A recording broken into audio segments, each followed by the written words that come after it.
Assalamualaikum.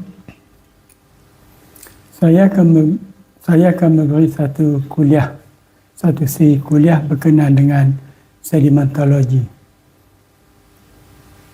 Kuliah ini ditujukan ataupun dikhususkan kepada pelajar-pelajar geologi yang baru mengenali sedimentologi. Ini adalah maklumat asas yang mana sedikit sebanyak diharapkan pelajar-pelajar dan juga ahli-ahli geologi yang ingin mengulang kaji sedimentologi boleh mendapat manfaat daripadanya. Ini kuliah pertama, siri kuliah yang pertama. Saya akan buat sedikit huraian berkenaan dengan pendahuluan dan juga sedikit proses sedimentologi yang penting, iaitu luluh hawa. Ini semua adalah ulang kaji sebab semuanya ada dibentangkan dalam subjek-subjek geologi yang lain. Okey. Sebagai pendahuluan, kita semua tahu bahawa geologi adalah satu bidang penting yang menyentuh berkenaan dengan asal-usul pembentukan bumi, yang menyentuh dengan proses pembentukan bumi, batu, mineral, fosil dan sebagainya.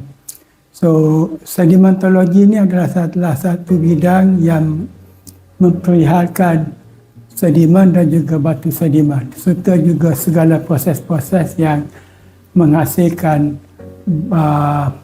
sedimen dan juga batu sedimen. Ini termasuklah bagaimana sedimen terbentuk.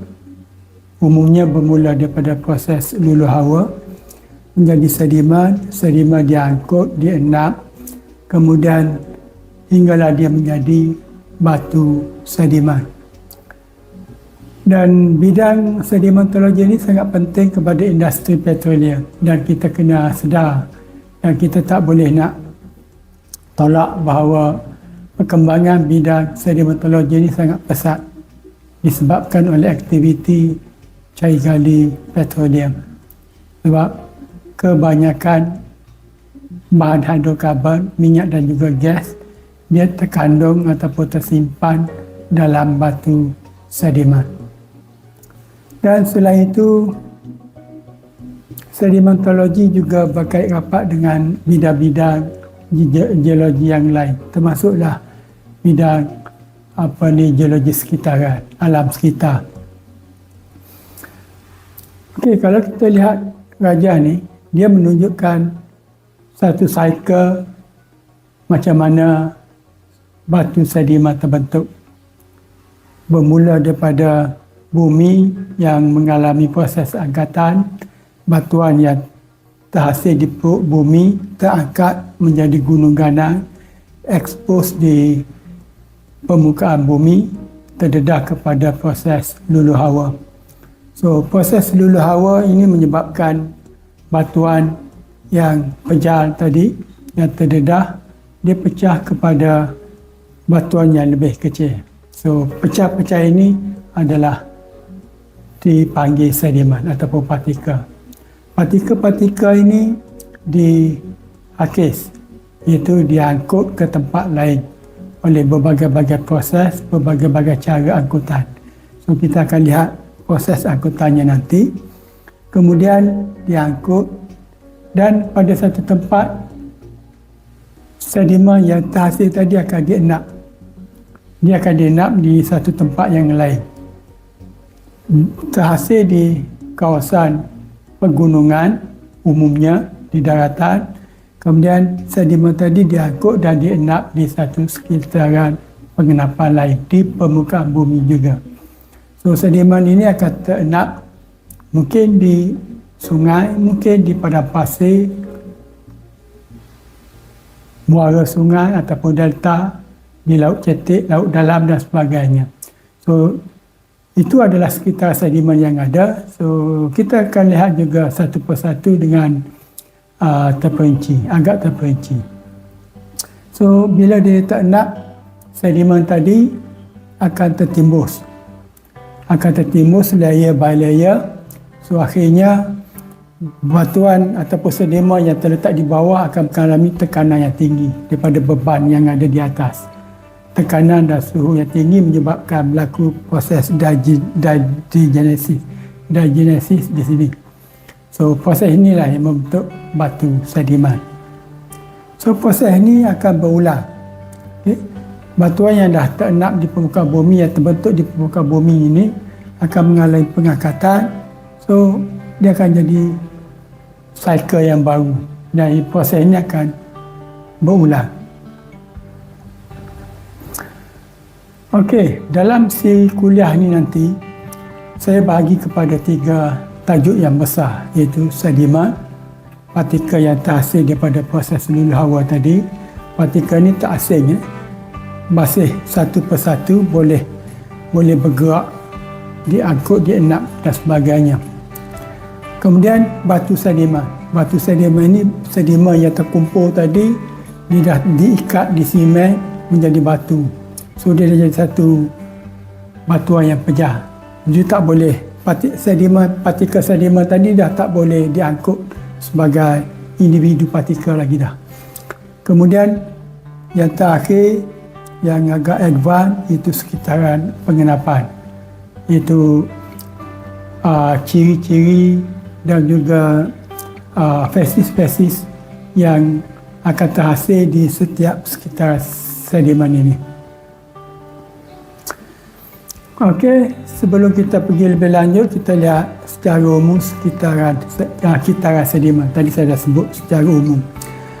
Okey, tadi batuan yang terenap ataupun batuan yang ada di permukaan bumi, yang terbentuk di bawah permukaan bumi, apabila mengalami pengangkatan, dia akan terdedah di permukaan bumi. Dia terdedah kepada proses luluh hawa. Proses luluh hawa menyebabkan sedimen terbentuk, iaitu batuan yang pejah tadi akan pecah kepada partikel-partikel yang lebih kecil yang dipanggil sedimen. Sedimen ini diangkut dan dienap di sekitar sedimen. Dan apabila dia terenap, makin lama makin tebal, berlaku proses lithification, iaitu sedimen menjadi batu sedimen. Dia jadi batu sedimen. So bila dia terenap dalam, suhu dan tekanan makin tinggi, ada satu peringkat, berlaku proses metamorfisma. Okay, proses metamorfisma ini menyebabkan batu sedimen berubah menjadi batu metamorf. Disebabkan suhu terlalu tinggi, tekanan terlalu tinggi.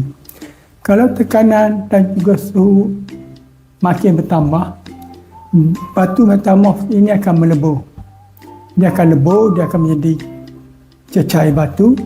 So ini dia akan berubah menjadi magma, iaitu batu yang cair di bawah permukaan bumi. Dan magma ini bila dia menyejuk, membeku, disebabkan dia naik ke atas, berlaku pengangkatan dan sebagainya, dia akan menjadi batu igneous. So berlaku satu cycle daripada batu igneous kepada batu sedimen, kepada batu metamorf, kepada batu igneous balik.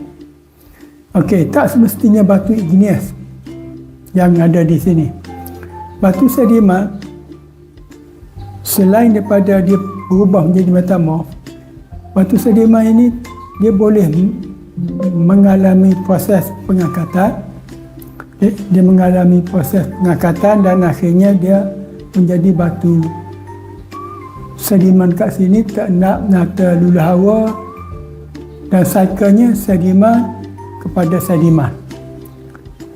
Metamorf sama. Metamorf bila mengalami pengangkatan, pada metamorf dia akan pergi ke sini menjadi batu sedimen, batu metamorf. Igneous pun. Okey, kita batuan tadi daripada batuan igneous, sedimen, metamorf, igneous dan seterusnya. Dia tak semudah itu. Umumnya kalau mengikut Wilson, kitaran batuan ni Bila daripada batu igneous kepada sedimen, kepada metamorf, kepada igneous balik. Igneous yang baru ni dia tak akan sama dengan igneous yang asal. So kitaran ini berlaku berterusan, igneous, sedimen, metamorf, igneous, sedimen, metamorf. So Wilson ni kata kitaran ni kitaran yang terarah, iaitu magma yang baru terbentuk tidak sama dengan magma yang asal. Dan secara umumnya biasanya ia lebih bersifat felsik. So dia bersifat felsik. Jadi makin lama bumi ini batuan igneousnya akan menjadi makin felsik. Okey, itu berkenaan dengan kitaran batuan. So, okey, kita pergi sedikit berkenaan dengan luluh hawa. Saya tak nak beri detail, kita akan pergi sepintas lalu sebab luluh hawa ini adalah subjek ataupun telah banyak diulang kaji dalam kuliah-kuliah lain.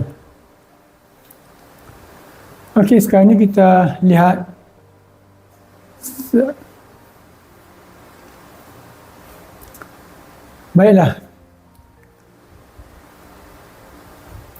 Baiklah, kita lihat sedikit berkenaan dengan luluh hawa sepintas lalu. Luluh hawa ni dah dipelajari dalam subjek-subjek awal geologi asas dan sebagainya. So, saya akan pergi sepintas lalu sahaja. Okey, luluh hawa adalah satu proses di mana pemecahan batuan yang terdedah kepada proses luluh hawa. Batuan yang pejal akan pecah kepada partikel-partikel yang lebih kecil. Partikel ini yang dikatakan sedimen ataupun butiran, ataupun juga dikenali dengan nama partikel juga. So, luluh hawa ada luluh hawa fizikal, ada luluh hawa kimia dan juga luluh hawa biologi. So, umumnya luluh hawa fizikal hasil daripada luluh hawa, komposisi kimia, komposisi asal batuan tak berubah. Cuma dari segi saiz partikel, bentuknya akan berubah. Luluh hawa kimia juga, luluh hawa kimia pula dia menyebabkan komposisi asal batuan akan berubah kepada komposisi yang baru. Ada perubahan komposisi, ada mineral ataupun bahan yang asal mengalami pelarutan dan sebagainya, ataupun mungkin akan terbentuk mineral baru, mineral lempung contohnya. Dan proses biologi ini cuma juga melibatkan luluh hawa fizikal dan juga luluh hawa kimia, tapi proses ini dipercepatkan lagi oleh aktiviti biologi haiwan dan juga tumbuhan. Yang mana akhirnya bahan yang terhasil daripada proses luluh hawa ini akan dipindah, akan dihakis, diangkut dan dinap ke tempat lain oleh proses-proses angkutan.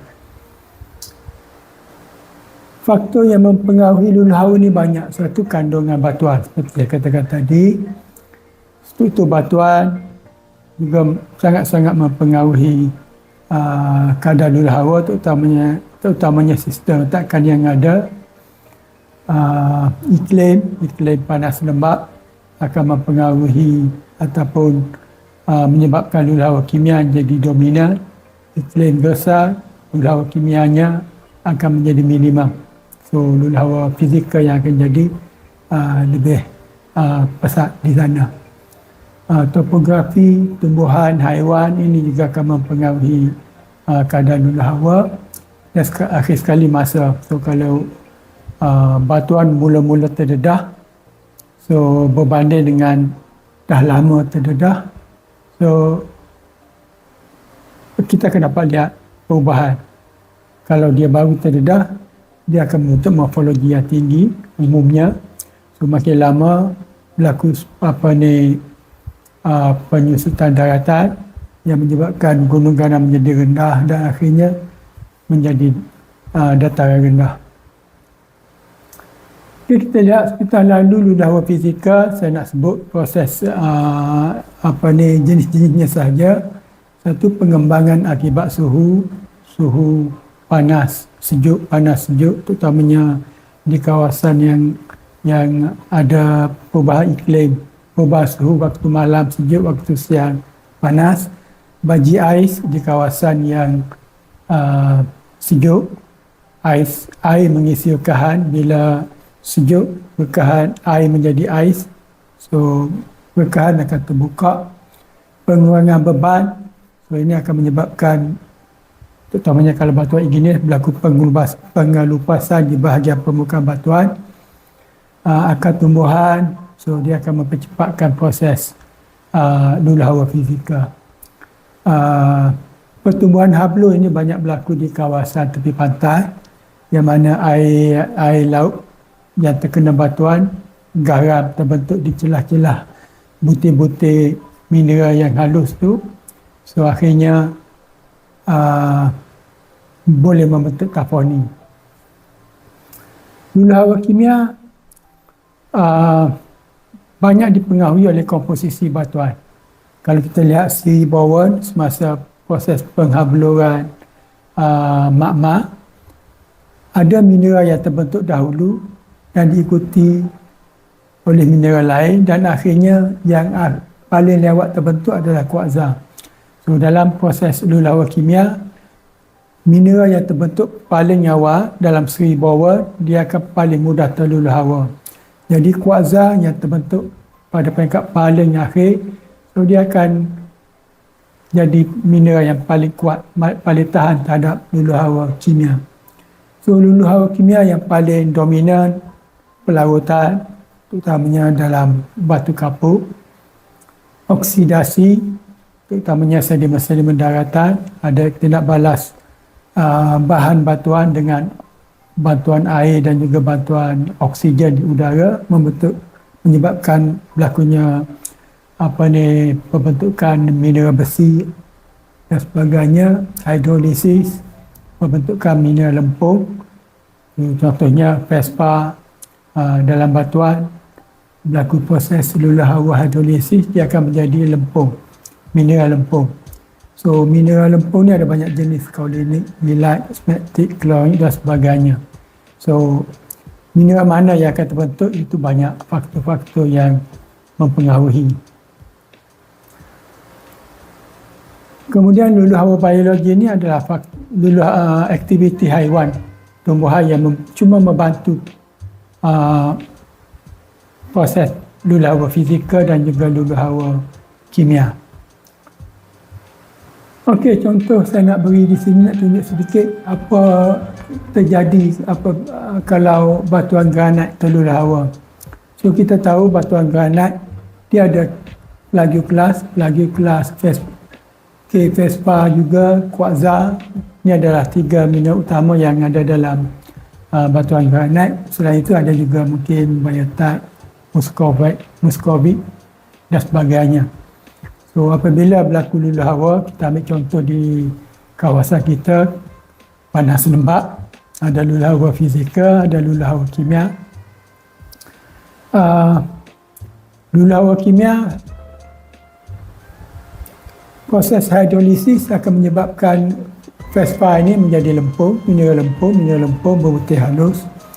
Kuarza, walaupun dia terkena luluh hawa kimia fizikal yang berpanjangan, dia masih maintain kuarza, dia tak akan berubah. Cuma mungkin partikel size dia akan jadi lebih kecil. Tapi biasanya kalau granat luluh hawa, dia akan jadi saiz pasir kasar, mungkin boleh saiz granul, bergantung kepada saiz asal batuan granat. Mineral biotik amfibo, dia boleh terkena luluh hawa kimia. Oksidasi boleh, hidrolisis pun boleh. So akhirnya dia akan menghasilkan mungkin mineral lempung juga daripada hidrolisis, dan boleh menghasilkan oksida besi. Okey, mineral besi.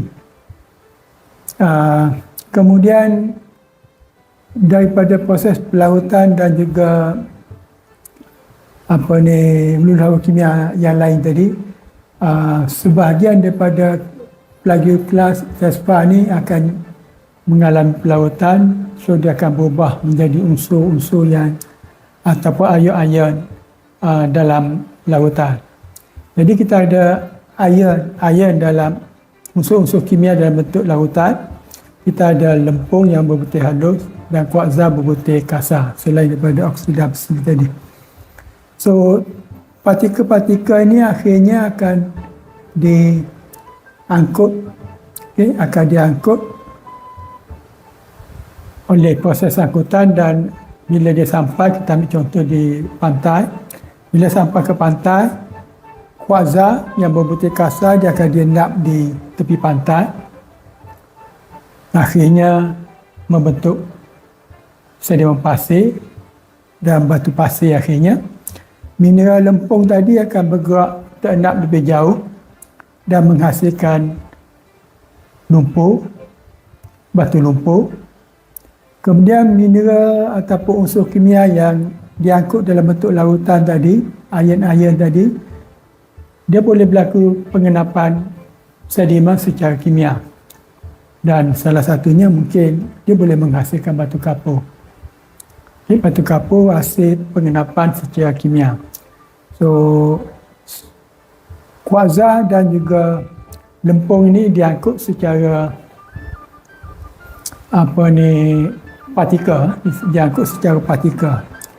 Jadi daripada dulu hawa batuan granit tadi, dia menghasilkan butiran kuarza, menghasilkan mineral lempung berbutir halus dan menghasilkan larutan, unsur-unsur kalsik dalam bentuk larutan, yang mana bila diangkut dan dienap di tempat yang berbeza, menghasilkan batu pasir, syah dan juga batu kapur. So itu salah satu contoh apabila batuan granit terluluh hawa, dan hasil luluh hawa tadi diangkut dan dienap di suatu tempat. So dia menghasilkan at least 3 jenis batuan sedimen baru.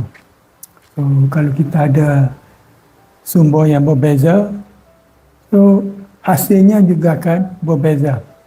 Jadi kita akan dapat banyak jenis-jenis batuan sedimen hasil daripada proses luluh hawa. So sekian dahulu.